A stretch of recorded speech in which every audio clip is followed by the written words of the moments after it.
Wonder if you have H. pylori? Well, here's how you can find out.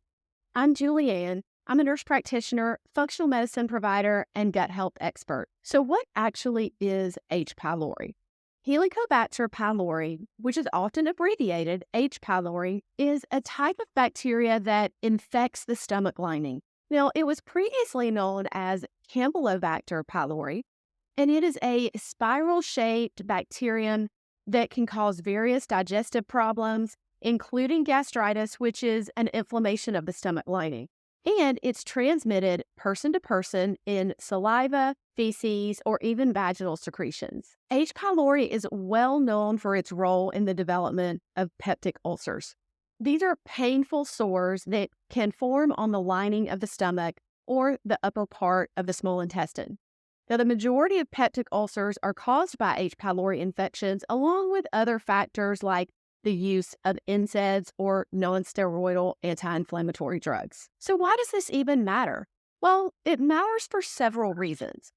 H. pylori is a significant cause of various gastric diseases, including gastritis, which again is inflammation of the stomach lining, peptic ulcers. Also, chronic infection with this bacteria can lead to changes in the stomach lining and is associated with an increased risk of gastric cancer. H. pylori produces an enzyme called urease. Now, this enzyme makes the acid in your stomach less acidic or more neutral. This is not a good thing. It is a condition called hypochlorhydria.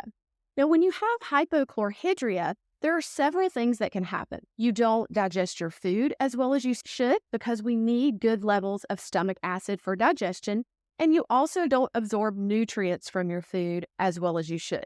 And this can lead to lots of symptoms, things like dyspepsia or upset stomach, pain in the upper abdomen, abdominal pain in general, digestive issues like constipation, even diarrhea, heartburn, or reflux.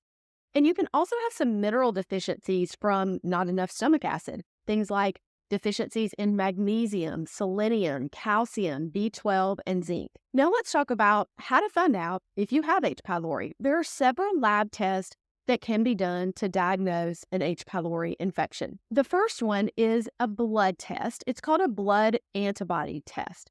Now this test measures the presence of antibodies in the blood that are produced in response to an H. pylori infection. It's relatively simple and non-invasive. However, it cannot distinguish between a current or a past infection, so probably not the best choice for monitoring active infections. Next is a stool antigen test. Now, this test looks for H. pylori antigens or proteins in a stool sample. It's non-invasive and it can detect active infections. The stool antigen tests are particularly useful in monitoring the success of treatment after an H. pylori infection has been diagnosed. Next is the urea breath test. Now, this involves the ingestion of a special substance containing urea labeled with radioactive or non-radioactive markers. If the H. pylori is present in the stomach, it will break down the urea, leading to the release of the marker in the breath. Lastly, an endoscopy with a biopsy. Now, this is more of an invasive procedure where a flexible tube with a small camera or an endoscope on the end of it is inserted through the mouth into the stomach. Now, during the endoscopy, a biopsy or a tissue sample can be taken from the stomach lining. The tissue is then examined under a microscope for the presence of H. pylori. If you want to learn how to treat H. pylori, make sure you check out our other video on how to treat H. pylori naturally.